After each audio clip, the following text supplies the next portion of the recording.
Khaira Zuha binti Khairul Arif nama diberi. Pelajar tahun 4 dari Sekolah Kebangsaan Selayang Baru 2. PBA 7101 ke sekolah kami. Awal bismillah, pembuka bicara. Assalamualaikum warahmatullahi wabarakatuh. Pada hari ini, saya amat berbesar hati ingin berkongsi dengan anda semua fakta yang menarik tentang buku yang saya sudah baca. Semut tidak pernah tidur dan semut juga tidak mempunyai paru-paru. Wah, menarik bukan? Buku terokan Sains 1 adalah buku yang menarik, mengandungi banyak fakta menarik yang membawa kita untuk menerkai keajaiban alam ciptaan Tuhan. Inilah buku fakta sains bergambar yang boleh menarik minat pelajar seperti saya mengenali ilmu sains tanpa rasa jemu dan bosan.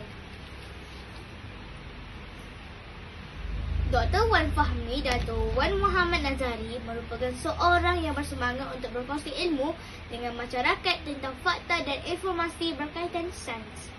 Beliau mempunyai minat yang mendalam tentang fakta sains, teknologi, sejarah dan isu-isu semasa. Beliau berkelulusan Dr. Falsafah dalam bidang bioinformatik dan biologi perkomputeran.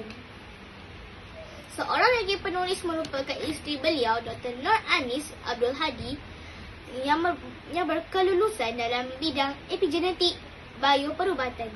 Beliau dan isterinya telah bergraduat dari The University of Edinburgh, Scotland, UK pada tahun 2017.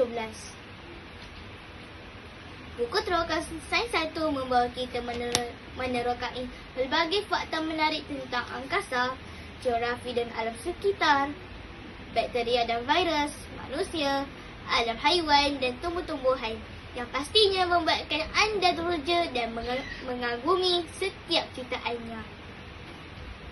Para hadirin sekalian, sebagai pelajar tahun 4, kita sudah belajar mengenai planet.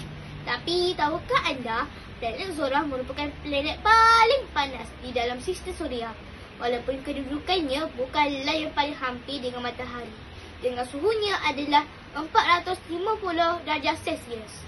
Ini kerana planet Zorah mempunyai atmosfera yang tebal dan memerangkap haba daripada matahari.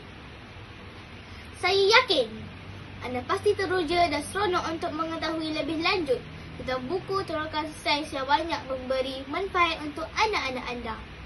Sebelum saya mengakhiri kata, izinkan saya berkongsi sedikit keratan pantun dari Dr. Nur Anis.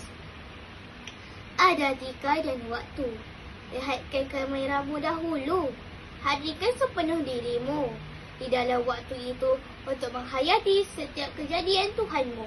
Sekian, wabillahi taufiq wal hidayah. Wassalamualaikum warahmatullahi wabarakatuh.